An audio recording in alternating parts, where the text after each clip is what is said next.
Este contenido es financiado con recursos del Fondo Único de TI.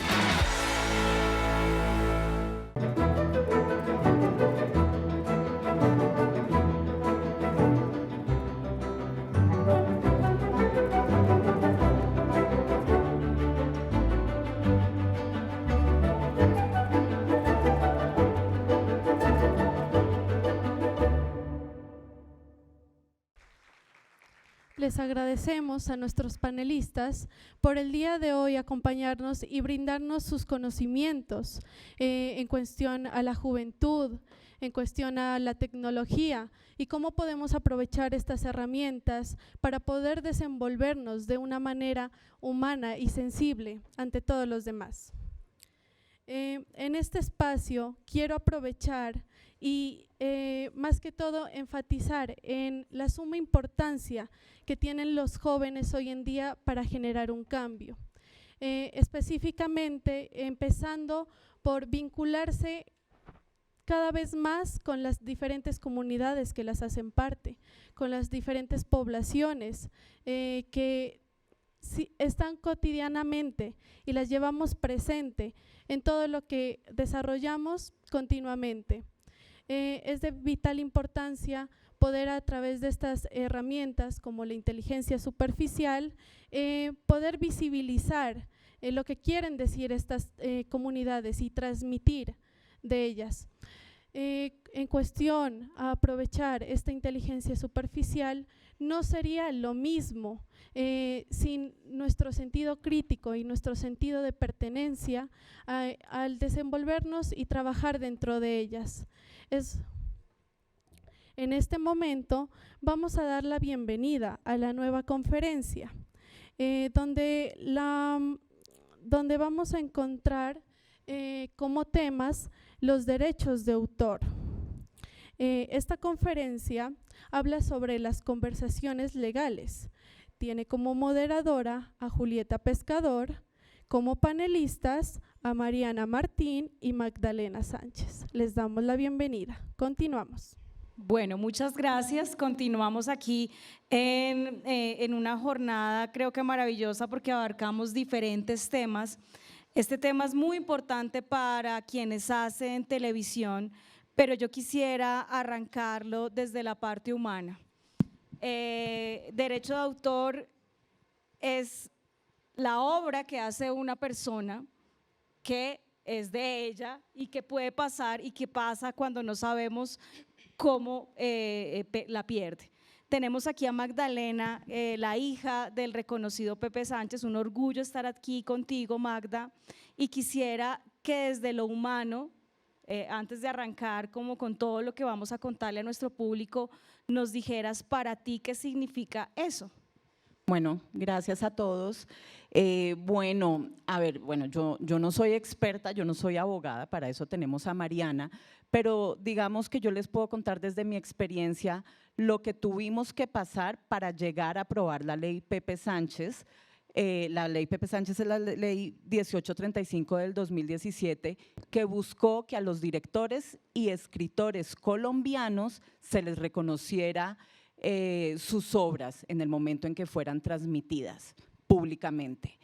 Esto no existía, como tampoco existía que a los actores se les reconociera su trabajo. En el 2010, si no estoy mal, se aprobó la ley Fanny Mickey. Entonces, mi papá también era actor, mi papá era director, escritor y también actor. Entonces, en ese momento también fue un logro para toda la industria, para los actores, que se les reconociera sus derechos en ese momento. Pero, ¿qué pasaba con los directores y con los escritores?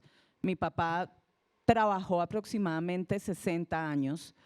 Mi papá inició la televisión en Colombia. Mi papá hizo la primera telenovela que se exportó afuera y que empezó a transmitirse afuera en todo el mundo. Entonces, y jamás se le pasó por la cabeza que le podían reconocer eso que él hizo.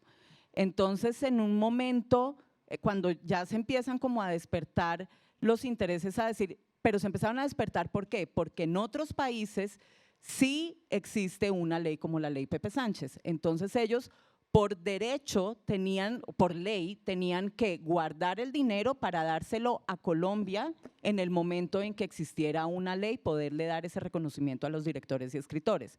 Entonces, de repente empezaron a caer en cuenta los directores y los escritores un momento.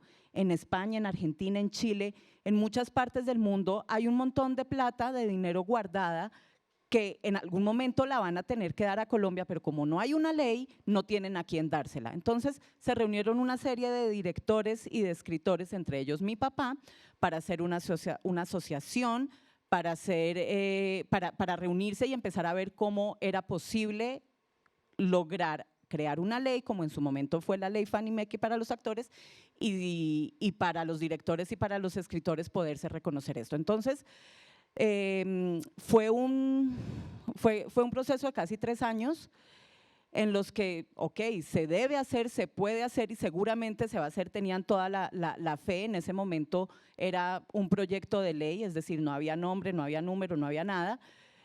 Finalmente sus compañeros, uno de ellos dijo, tenemos que bautizar en el momento en que se apruebe esta ley, hay que bautizarla, así como en su momento la ley Fanny Mecke, para que tuviera recordación entre la gente, y propusieron nombrarla en honor a mi papá. Fue un homenaje muy lindo a él en vida. Él lastimosamente en el 2016 fallece. Hizo toda la tarea en el Congreso, el lobby con los congresistas, de sentarse, de hablar, de contar por qué es importante. Y bueno, fue un trasegar que realmente es agotador, porque todos los trámites en el Congreso son agotadores, pero él hasta su último momento de vida, él pudo estar con ellos, estuvo en el Congreso, habló, ya tenía la ley su nombre, entonces él era la presentación, ahí era, digamos, esta foto que estamos viendo es… perdón, me pongo un poco sensible. Es la foto con la que se estaba haciendo la promoción para que fuera aprobada la ley. Él fallece en el 2016 y en el 2017 es aprobada. Entonces, esto es más bien un legado que él le deja a todos sus compañeros, porque en el momento en que la ley es aprobada, la Sociedad de Gestión de Directores y Escritores, que se llama DASC, puede repartir el dinero que eran, ya no tengo claro cuántos millones de euros eran, pero los puede repartir. Y de ese momento a hoy, ellos muy juiciosos hacen la tarea y le dan a los directores y a los escritores el dinero que ellos han ganado y que se les tiene que dar por sus regalías. Entonces mi papá en su momento no vio un centavo de eso, pero le dejó como ese legado a sus compañeros. Maravillosa historia. Ley Pepe Sánchez, no hay derecho, no había, ¿no? No había, No sé, por eso. Magda, en eso que pasaba antes de, como anecdótico de tu papá, ¿qué pasaba, qué sentía, cuál era el sentir de él cuando decía no hay derecho a no tener mis derechos? Pues realmente él siempre ponía de ejemplo a México. Decía, México es enorme en todo. México, desde el país, desde su arquitectura, los aztecas, México es gigante en todo. Y él ponía de ejemplo la industria mexicana, decía, nosotros empezamos prácticamente al mismo tiempo con el tema del cine. Lo que pasa es que ellos se pudieron unir, pudieron crear un sindicato, pudieron crear asociaciones, y a ellos desde ese momento ya lo tenían perfectamente claro. Y en Colombia no. Entonces él decía, sí, nos falta unirnos, nos faltan ganas, nos falta perrenque, y realmente cuando empieza a hacerse todo eso, él dijo, bueno, por fin Mario Mitrotti, un director de cine y de televisión y de publicidad muy importante, fue el que se puso como la camiseta para hacer esto posible. Y bueno, y todos los colegas que dijeron, hey, es en serio, o sea, esto no está pasando, y pues si los actores pudieron, nosotros también. Entonces todos dijeron, ok, sí es posible, y fue como… no se hizo antes porque nadie se puso la camiseta, porque desafortunadamente como que somos muy dejados y está ese imaginario de, no, es que los artistas es por amor al arte y todo, pero pues realmente no, porque el trabajo del artista tiene, o sea, tiene derecho a ser remunerado, y pues para eso existen los derechos de autor, y en Colombia era increíble que no sucediera, pero era como por ser dejados. Bueno, pero lo lograron. Es una tristeza que no haya sido sancionada en vida, pero pues me imagino que desde el cielo celebró la sanción de esta maravillosa ley. Y de verdad, muchas gracias a ti que eres el legado de él, este legado y esto que le deja a todos quienes vienen en el camino, porque ahora sí hay derecho. Tenemos también aquí a Mariana Martín, abogada, experta en derechos de autor. Creo que es uno de los temas en lo que hemos recorrido, todos los foros que hemos hecho, todos los temas de formación que hemos hecho. El tema de derechos de autor siempre es algo, como tú decías, Magdalena, que se desconoce, que se deja al final, pero mira la importancia que tiene, ¿no? Mariana. Perdóname un segundo, Julieta, es que es así, yo quiero decirle a la gente que nos está viendo, a la gente también que está aquí, que es tan importante, y Mariana nos va a hablar de eso, porque para tú poder exigir tus derechos, pues tienes que registrarlos, o sea, tiene que existir un papel legal que diga yo soy, yo escribí o yo dirigir, y entonces para eso existen este tipo de asociaciones, están las asociaciones de los actores, de los directores, de los escritores, de los fotógrafos, que son los que protegen los derechos de estos profesionales, entonces por eso es tan importante todo lo que Mariana nos va a contar ahora. Sí, tienes toda la razón. Bueno, Mariana, cuéntanos, danos primero, hagámoslo, creo que es un tema al que la industria audiovisual seguramente le huye porque a veces lo siente acartonado, no entiendo esto cómo lo hago, esto me toca con un abogado, los abogados son complicados, nosotros en la industria somos más relajados. ¿Cuáles serían como esas recomendaciones claves para el manejo de los derechos de autor? Bueno, bueno, yo creo que definitivamente lo primero es que el derecho de autor es un derecho mal necesario para ustedes como productores.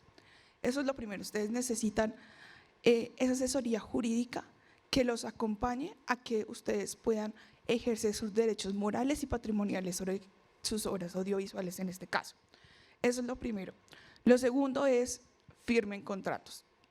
Yo sé que es muy tedioso, yo sé que muchas veces no lo entienden, pero a través de la firma de los contratos, ustedes se aseguran de que esa obra, si se la van a ceder o van a hacer de una obra por encargo, tengan como ese checklist de, bueno, los derechos morales son irrenunciables, pero sobre los derechos patrimoniales yo puedo ceder todos o algunos. También está el tema, lo que pasaba antes de la ley, es que la ley de derechos de autor, la ley 23 del 82, tiene una presunción, en donde se entiende que existe una obra por encargo y los derechos están en la casa productora. Entonces, ¿qué pasaba? Que a pesar de que ustedes, o bueno, quisieran pedir esos derechos, decir como, oiga, págueme esas regalías, no tenían cómo, no había un fundamento normativo porque además existía una presunción legal. Lo que se hace con la ley es que permite no solo recoger esos derechos, sino ese reconocimiento, como ocurre en la música, como ocurre con las obras de arte, las esculturas, y desde ese planteamiento de, bueno, ¿qué pasa cuando se revende varias veces la obra de un pintor? ¿O qué pasa cuando se pone X canción? El artista recibe regalías a través de sociedades de gestión colectiva, SAICO o ASIMPRO, pero no existía eso para la producción audiovisual. Entonces, buscando que los directores, los guionistas, libretistas, músicos y dibujantes pudieran recibir esas regalías que no solo que se dan por la comunicación pública. Sobre esta ley, en el 2017 se promulga el 9 de junio, pero en el 2019 la Corte Constitucional llega a estudiarla. Porque, claro, uno dice, bueno, yo soy una casa productora, yo firmé con este director que me iba a hacer todos sus derechos para toda la vida, por siempre y para siempre, y ahora entonces tengo que pagar unas regalías. La Corte Constitucional llega a estudiarla y dice, claro que ellos tienen esos derechos, claro que a ellos se les debe pagar, porque es la expresión de su idea lo que se está plasmando y que otros tienen dinero o les llega ese reconocimiento económico. Entonces eso era lo primero que llegaba a estudiar la Corte Constitucional como ese tema de voluntades y a través de eso pues la Corte dice sí, es exequible, sí, se les debe pagar a ellos sus regalías, sale la Sociedad de Gestión Colectiva, que es el DASC, y también Redes, que es para guionistas, y ellos les llega como la lista de las regalías y las distribuyen a través de pues, el director o guionista, dependiendo de cada caso. Entonces, lo primero, asesórense jurídicamente cuando elaboren los contratos de cesión, de obra por encargo, de prestación de servicios. Eso es lo primero, porque si bien, como lo veíamos hace unas charlas, existe ChatGPT y uno puede decirle, ChatGPT, dame un contrato de cesión de derechos, la idea es que el derecho todo el tiempo está avanzando y tristemente, aunque quisiéramos, no avanza tan rápido como avanza la tecnología o avanzan las nuevas ideas.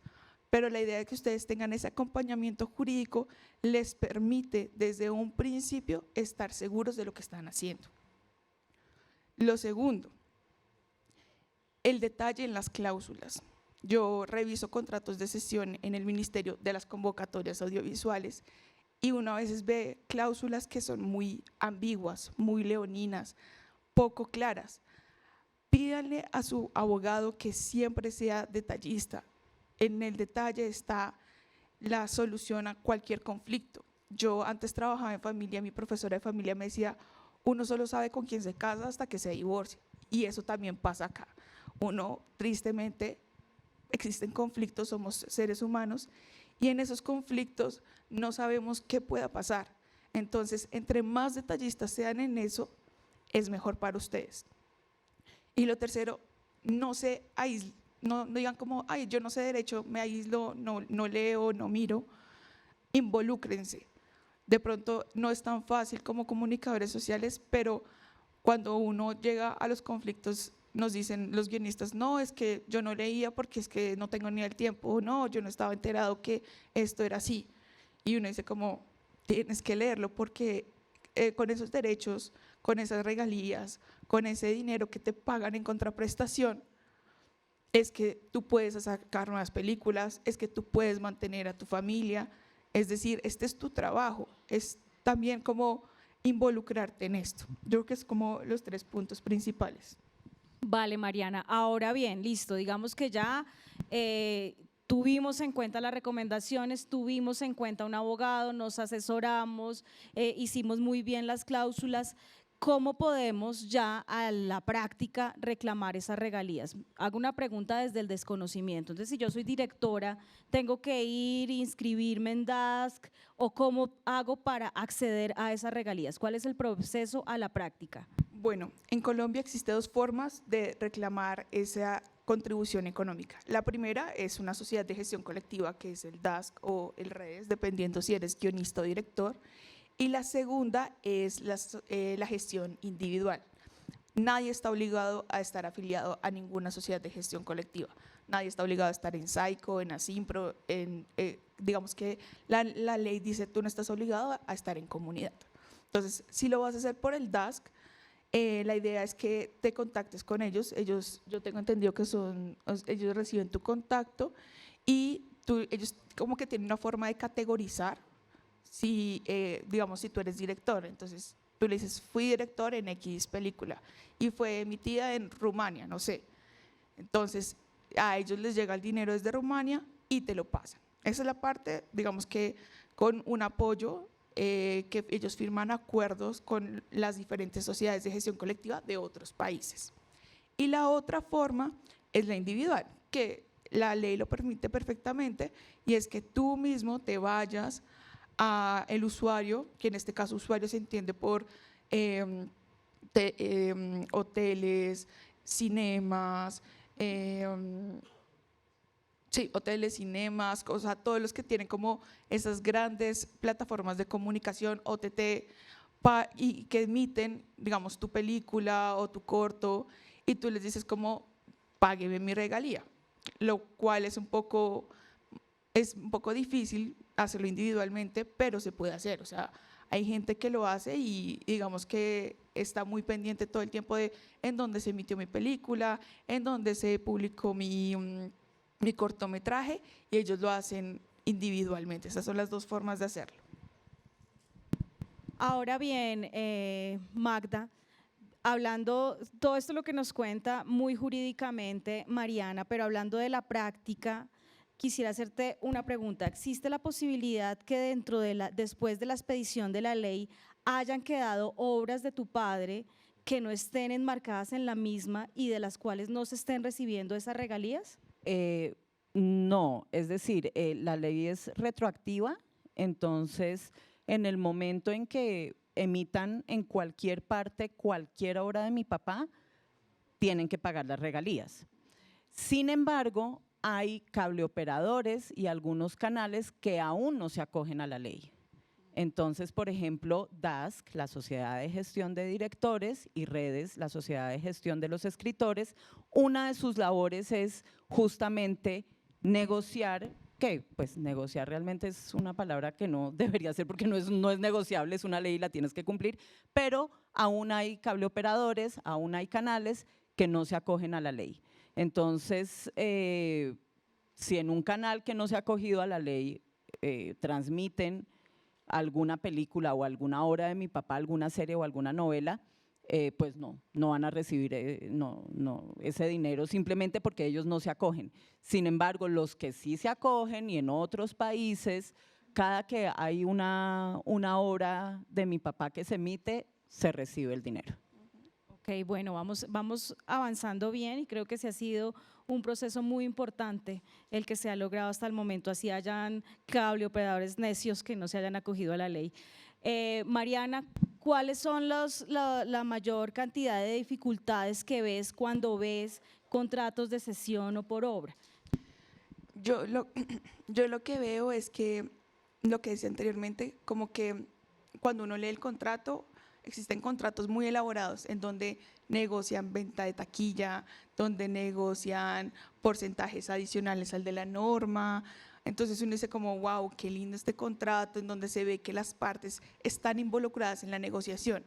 Muchas veces en el afán de tenemos que grabar, tenemos que encontrar el set, la locación, el artista, se les olvida firmar y firman una sesión muy abierta. Me pasa mucho, digamos, en temas de guionistas, que yo veo que dicen como cedemos para toda la vida, por siempre, en todos los universos, etc. Y uno dice como, pero digamos, la norma dice que la cesión para personas jurídicas es 70 años. Entonces uno dice como, pon los 70 años, porque si no, puede existir una presunción de que son 5 años. O digamos, ahorita con el metaverso, dicen, cedemos los derechos en el ámbito territorial y hasta en el metaverso.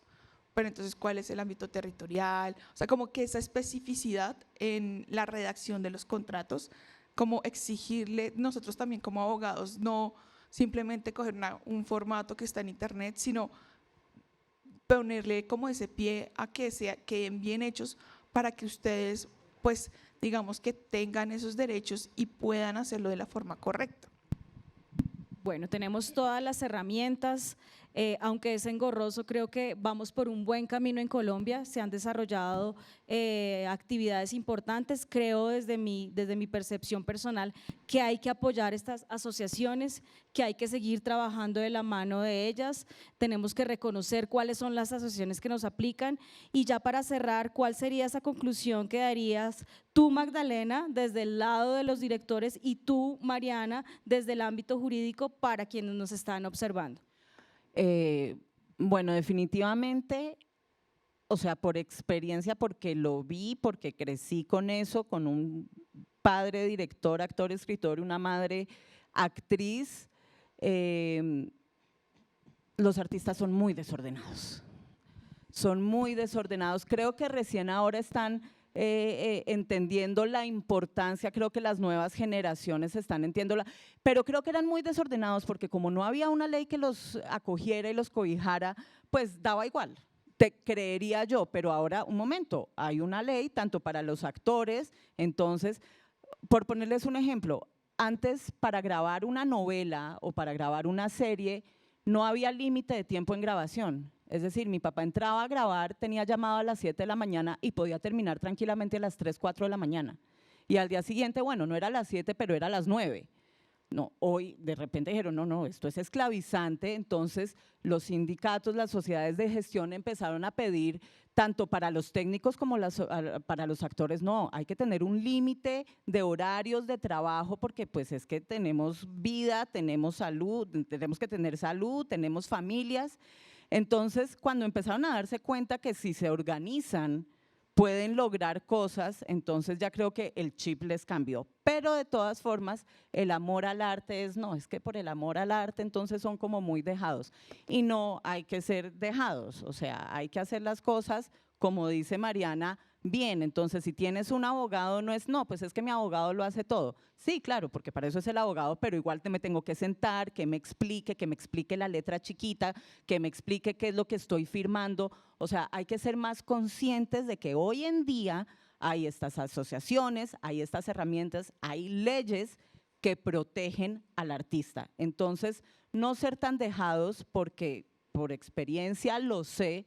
La naturaleza, el amor al arte es, vamos a hacer una película y entonces me yo la historia, tal, pero es que detrás hay muchas cosas en juego. Entonces, definitivamente, ser juiciosos, lo que decía Julieta, conocer las asociaciones, es decir, si hay alguno acá que es actor o que va a ser actor, bueno, ahí está la Sociedad de Gestión de Actores, que se llama Actores.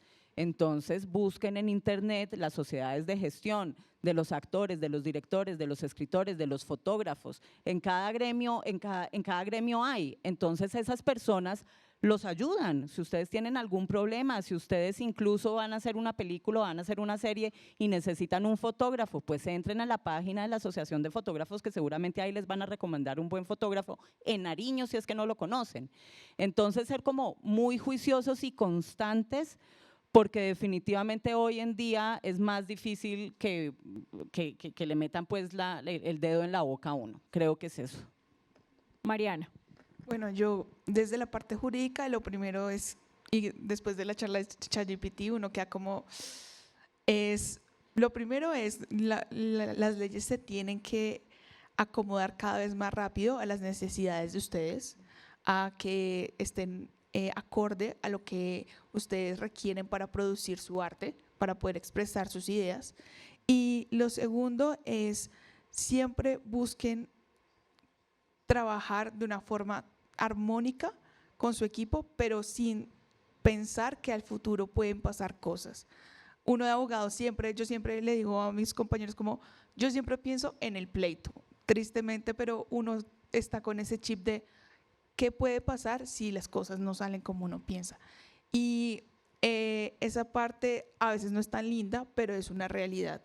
Y proteger sus derechos, que ustedes sueñen, esas cláusulas que queden de una forma en la que no importa si la producción audiovisual estalló o no estalló, pero lo importante es que si estalla, ustedes reciban lo que merecen de esa producción audiovisual. Bueno, Mariana, Magda, muchísimas gracias. Muchachos, a quienes están aquí, quienes están conectados, atesoren estos temas. No sabemos aquí quién se cree estudiante y no se va a quedar estudiante toda la vida. El futuro Pepe Sánchez o Fanny Mique está aquí y pues estas son unas herramientas que son súper esenciales para su vida profesional. Muchísimas gracias a todos por estar conectados y muchísimas gracias a ustedes dos. Gracias a todos.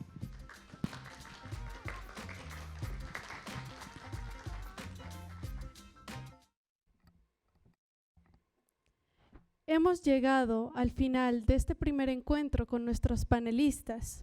Les agradecemos por darnos la gran oportunidad de contar con sus significativos aportes y conocimientos. Igualmente, también agradecemos a todos los que hacen parte de esta producción y a quienes asistieron por su atención y su compañía.